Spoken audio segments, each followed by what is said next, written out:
So, hi everyone out there all over the world, and many thanks to Rock Blue for inviting me to make this presentation, which I hope will help all of you out there prepare for the issues that you may meet with COVID-19, as well as teaching you skills which can be applied to other emergencies or any other unplanned experiences. And it will also allow you to prepare an emergency response plan, which can be used to develop a budget for funding agencies. And I would like to say that Rock Blue has been working with a number of African water utilities, helping them prepare emergency response plans. And we can supply sample documentation and give you support if you haven't done anything like this before or aren't sure how COVID-19 may affect you.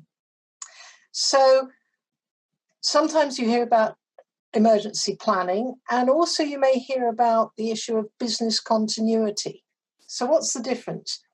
Well, emergency planning is really focusing on the risks you're likely to meet in anything unexpected, and what you will do in response to manage those risks.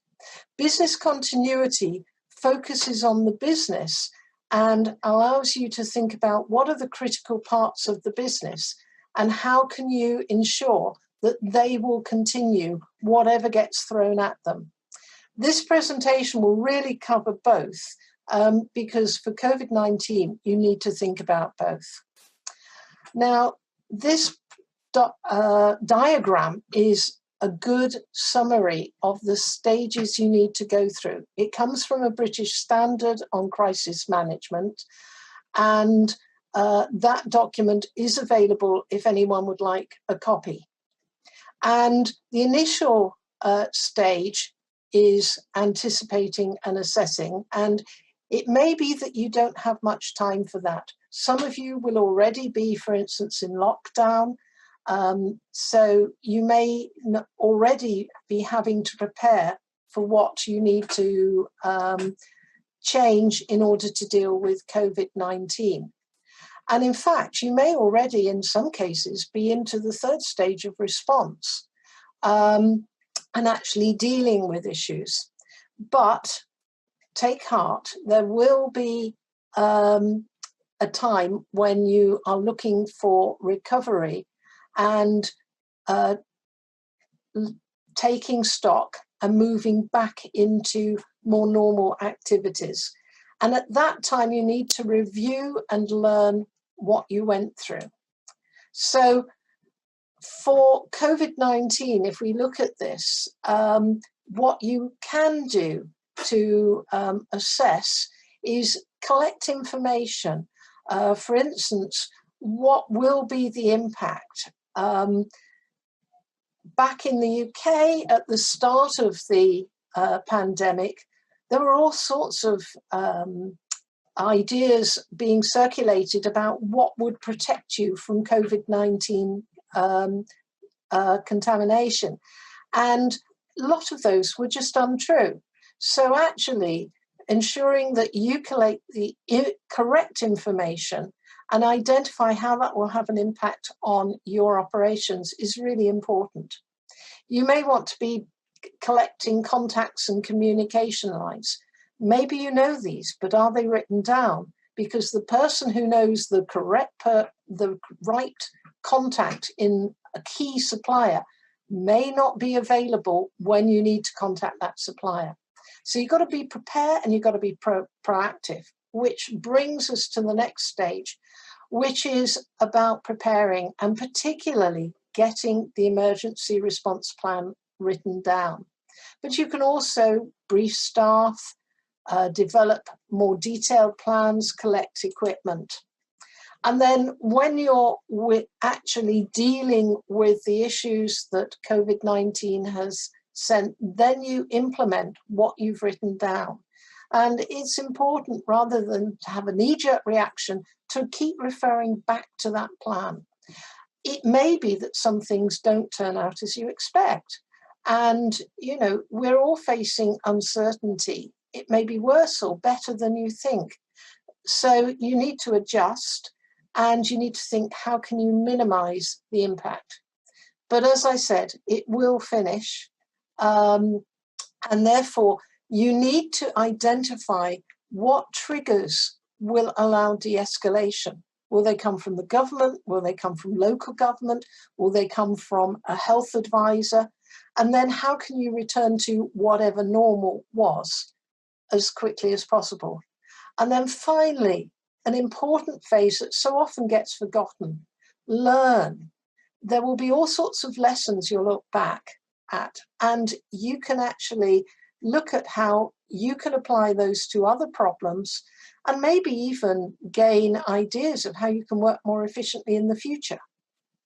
So, what are likely to be the possible impacts of COVID? And I'm basing this on a lot of experience from UK, US, and a number of overseas organizations. There have been WhatsApp groups that are sharing experience. So first off, you need to minimize the risk of infection to all your staff. You may have some key workers sick, and some workers will have to work from home. I know some African countries have already applied lockdown regulations. And so key workers may be isolated. They may need to care for their family members. There may be government rules, and there may be a lack of transport for them to get to their places of work, which could leave remaining staff who are less affected overworked, dealing with too much, and overtired. Other things they may have to face. Well, you may need to be involved in minimizing risk to customers. That's both to those coming to the offices, but also ensuring that that critical item, clean water for hand washing, is available for everyone. Suppliers may have problems. Now, I know some of you have to deal with supply problems all the time, but they could get worse. And then customer payments may cause difficulties. In the UK, cash is now pretty well a no-no, because if you handle money, then you can transfer virus through the notes to someone else. Reading meters may not be possible. Customers may not be able to pay if they are not able to go to work themselves. And commercial customers may have to close down their plants. For instance, in the UK, cafes, bars, anything to do with hospitality, that's all been closed. And so they are not consuming any water, which means they may well not be paying their normal charges. There may be chances in demand patterns. Commercial areas, the demand may drop, but you could see a surge in demands in domestic areas. And that certainly happened in the UK, where we were unlucky enough to coincide with very hot spell, which certainly challenged water utilities. And so there may be shortages of water for all sorts of reasons. One might be demand, a lot of more hand washing, but also it might be due to failures in other things, such as electricity or diesel. And there may be other impacts that you can think of locally. So as far as risk to staff goes, communication is critical. I cannot emphasize this. They will be wondering what the hell is going to happen to them. They will be worried. They will be concerned. So you need to keep the communication going, because stressed staff do not do such a good work. Now, the good news is that water is a key activity, and most governments and local government will recognize this. If they don't, then one of the jobs of senior staff is to make sure that message is conveyed. If you are already on lockdown, or if any staff are on likely to be on lockdown now, you need to think about when offices open. Even when people are allowed to go to work, you may need to change how people work. And you may need to change the layout of offices.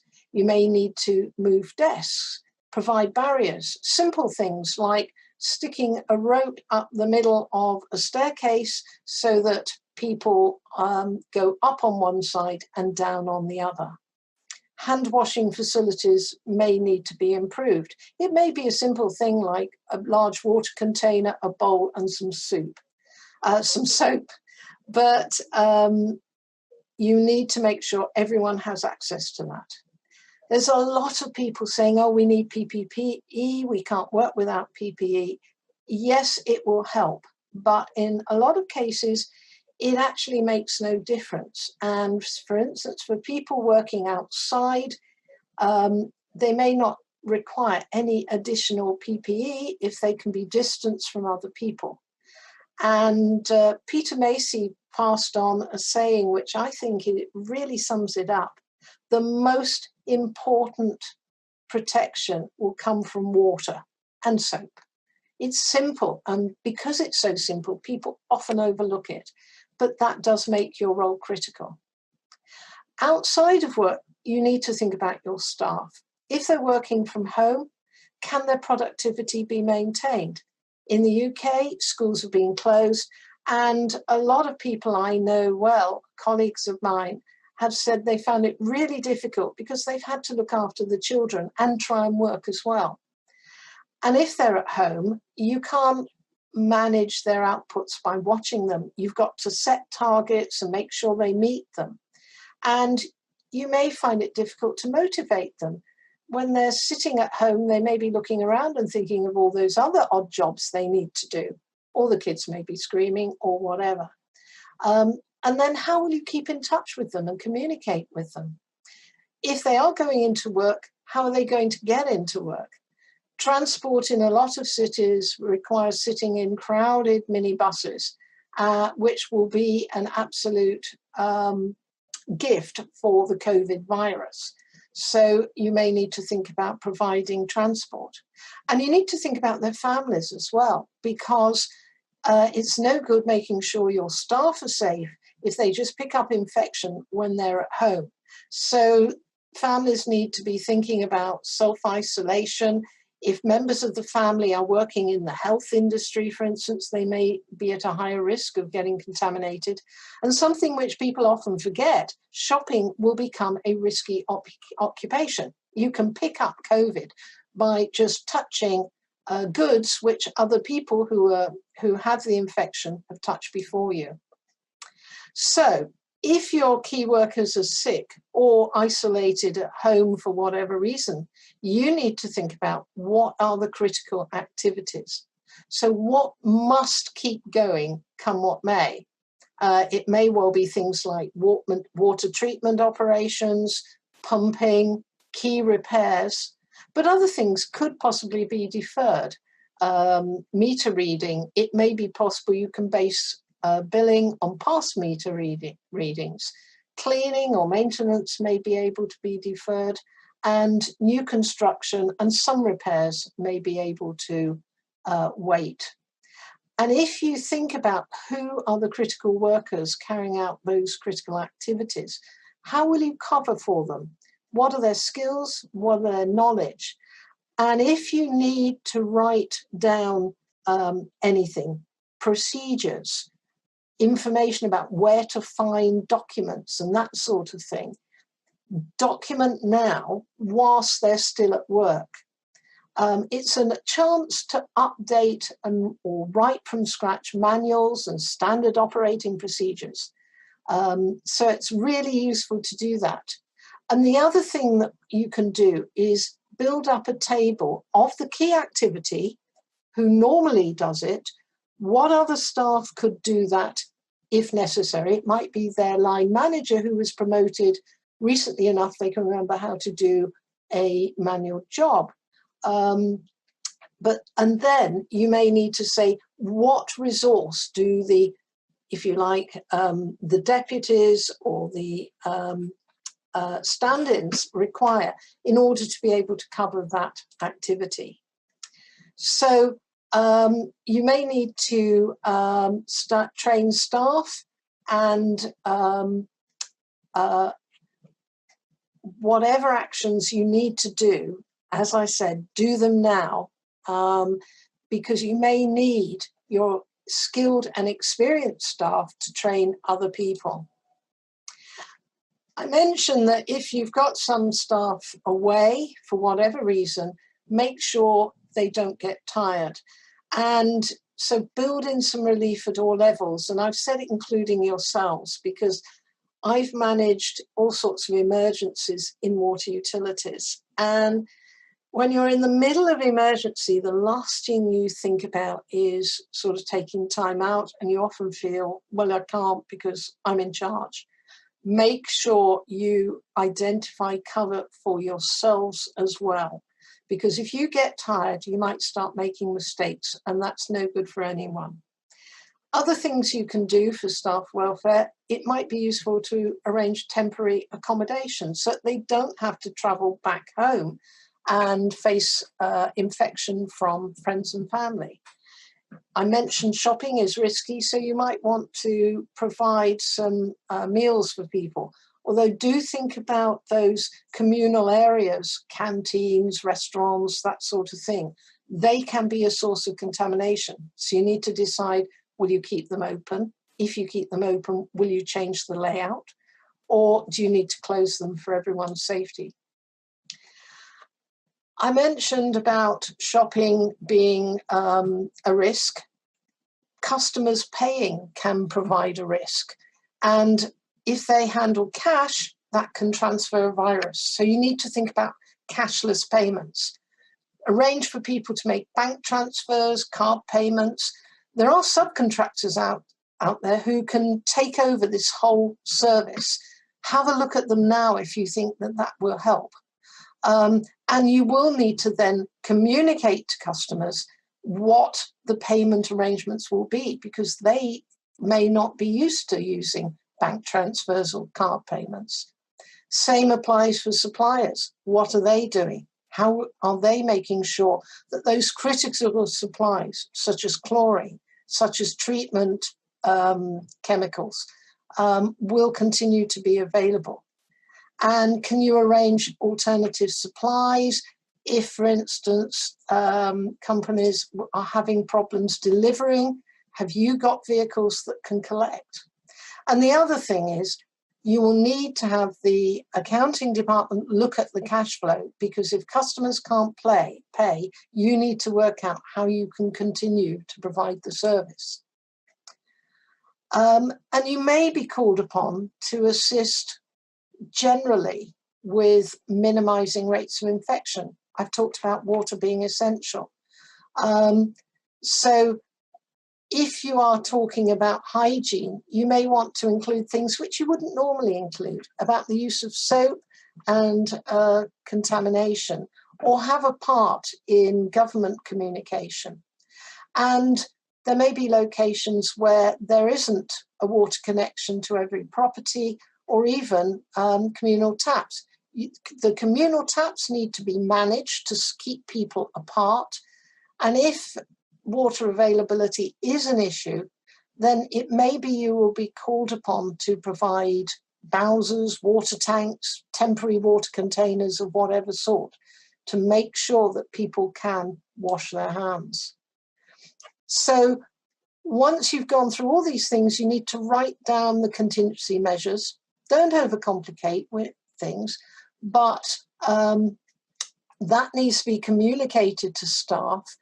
And you need to do it in such a way that you reassure them that you are in control, rather than, oh my God, this is going to be awful. Oh, you know, how are we going to cope?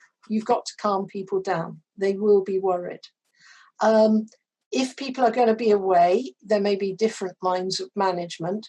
How do people manage when they take a few days off, or when they're off sick due to all sorts of other reasons? The people being away isn't unusual. What will be unusual is possibly the numbers of them all at the same time. You need to think about all the different ways of communicating, And then finally, which will be something which the other two presenters will look at in more detail, is what will it cost? Go through all the requirements, but if you're putting together a cost profile, you need to explain what assumptions you made. So if you say, well, we're going to need extra overtime, well, how much overtime? Why do you need that overtime? Is it to work on the documentation, or is it because you're already short of people and having to pay people overtime to cover to them? Don't go for nice to haves. It might be great to replace physical visits or inspections with CCTV. But if you can't manage the procurement process within the time required, then it's not going to be a lot of help, and it will just undermine the veracity of your assumptions and of your financial plan. So these are some of the documents which you might need to think about in advance. So where can you get information for all sorts of things? Standard agendas. You may want a weekly update from everyone. What questions will you ask? You want to document when you can relax, for instance. I mentioned roles and responsibilities. You may want to issue statements to customers. You may have problems of water supply, so you need to have all that available. You may want a list of all the items you're going to hand to people. And you may want to have a list of who will speak to press or design social media messages. So that leads on nicely to communication, which will be critical. There are all sorts of ways you can communicate, but before you do, you need to think, what are the key messages? People will have all sorts of information being thrown at them from all directions. So you need to be concise.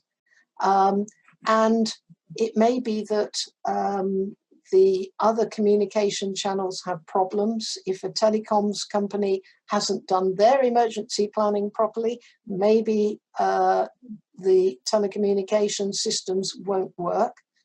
And you need to ensure that the messages are appropriate for the different levels. And you will be thinking, for instance, how do you give information to the key decision makers in government, in the local council, that sort of thing.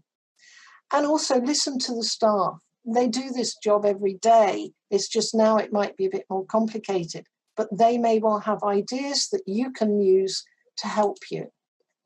So with implementation, keep calm, just address each problem as it arises.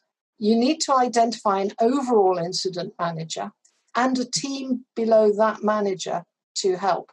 And an important thing, someone who will collate all the documents. Hold regular briefings because you want to be able to keep up to date. And it's better just to have a quick phone round or a WhatsApp group that says, yeah, everything's fine, than not have that set up and leave someone struggling. This will go on for some time. Interestingly enough, lockdown in the UK started on March the 23rd. On that day, no one who was not in an essential role was allowed to go to work. And everything just stopped for 1 month. Gradually things are opening, but it's still far from normal. A lot of people aren't going into work. And so it will go on for a while. And you won't get everything right, I'm afraid. I never did. So accept that now. Don't angst over it and just learn. Update the plans as and when you can.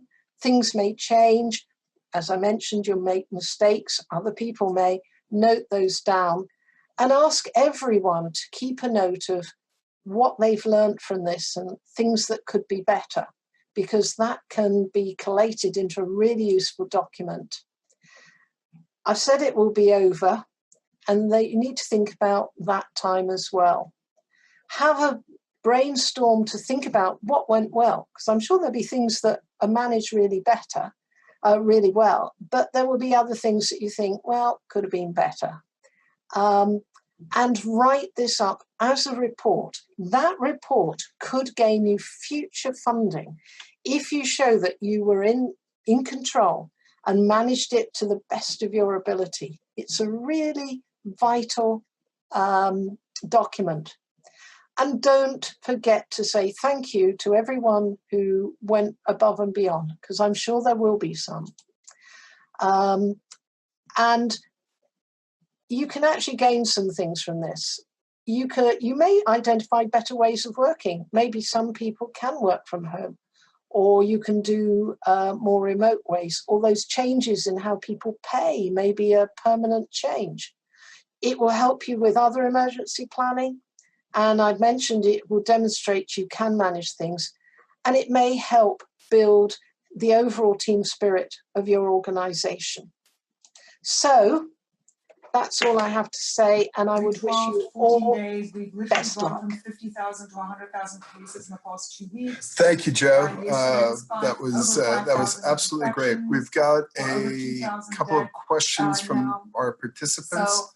The first one has to do with the idea of, you talked about employee tracking and monitoring of the other workers, but what about either contractors or outsourced operations? How do you monitor and how do you manage that larger workforce that might not be under your direct control? Well, I think this goes under the heading of suppliers. So if they're contractors, you need to contact them and ask them how they are going to be managing their operations under COVID. So say it's a repair contractor, they may not be able to work in the same number of teams as they had, because that might introduce contamination, infection risk. So you need to ask them how they will work.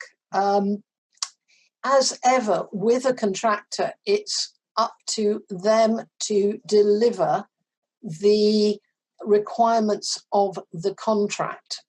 It may be you need to check the contract to see whether some exceptional circumstances cover pandemic. So that's not a bad thing to do in preparation, because they might be coming to you and claiming additional costs, and you need to have an answer ready. But the main thing is to talk to them and treat them as a valuable ally rather than someone who will be taking you to the cleaners afterwards, and so setting up some barriers at this stage.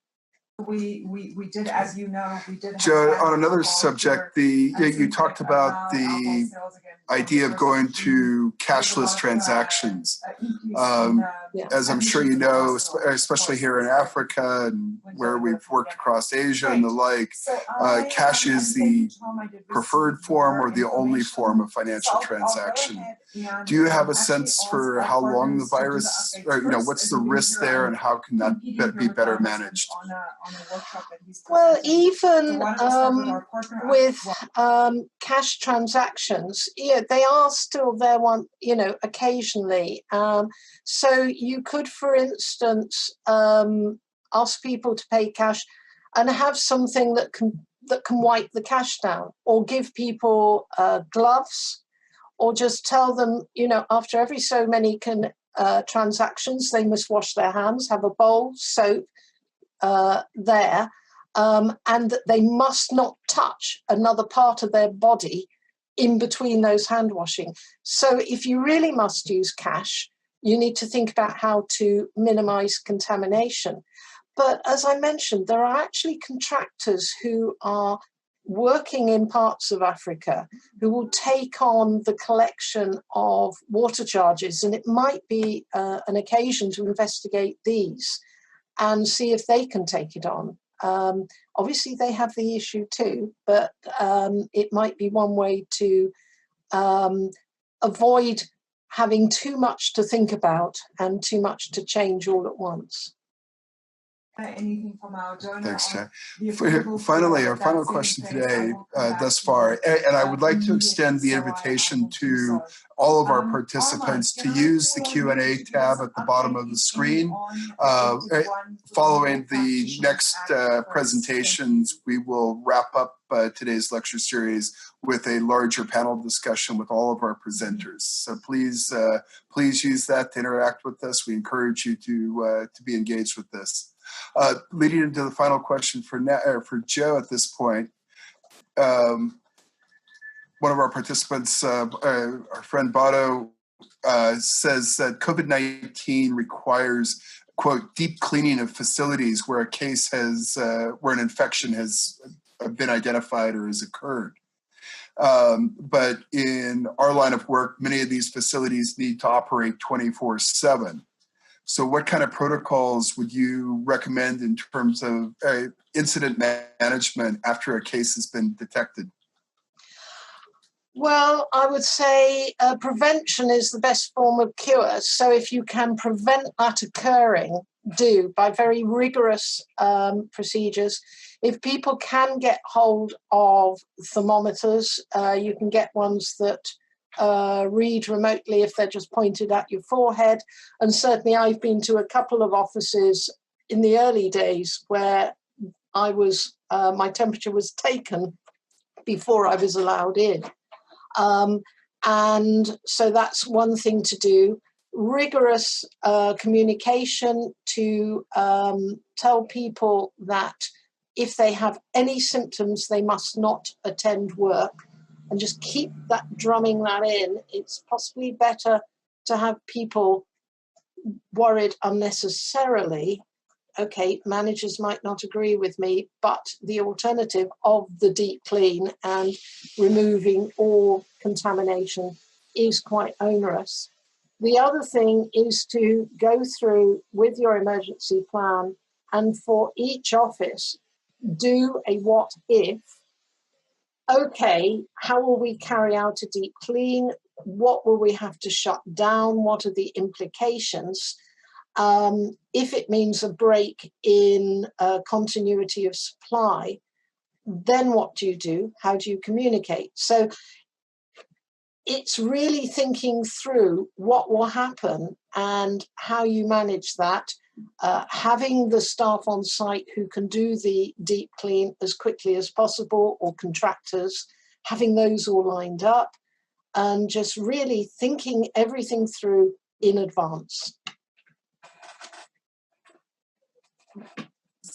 Thanks, Joe. I had said that was the last question, but I've got a really interesting one that's just come through. And it has to do with the idea of the onerous procurement processes in the face of an emergency. So, you talk about bringing in subcontractors to handle your payment systems or something like that, where you need or somebody to come in and do a deep clean. But many of these utilities and municipalities are faced with very long procurement processes. What has been your experience with emergency or alternative procurement in the face of COVID? Well, it may be that it's a judgment call. It may be that you can speed procurement up without necessarily bypassing them. So you could still call for tender, but have a shorter tender period than is usual, have people there to assess the tender all lined up so you get that done, so you fast track it. And particularly, you communicate with the decision makers, because often things can sit on, I don't know, the committee chairman's desk for the finance committee of municipal council or something like that. So this is where communication in advance of time to prepare people and make them aware. And it may be, whereas normally, it would go into the internal post or whatever, that someone goes down there, camps outside the decision maker's office, sticks it in front of them, keeping 2 meters apart, of course, and tells them how critical this particular decision is. In some cases, there will be procedures for agreeing things like single tender. So make sure that people are informed of that, and that if you have to develop a strong argument to go for a single tender, that is clear and concise and can stand up to arguments. So these things can be fast-tracked. But there has to be a will from everyone involved, and there will need to be some leadership, and some of people out there will need to show that leadership. I'm not saying it will be easy, but these are things where you can identify ways in which you can work, which will facilitate the decision making. But I don't necessarily have an easy answer. Thanks, Joe. And I'll ask you to, as we go into the next presentations, to stay online until the end for a Q&A session, and all of our participants to please ask any questions using the Q&A tab, and we'll address them all at the end of the session.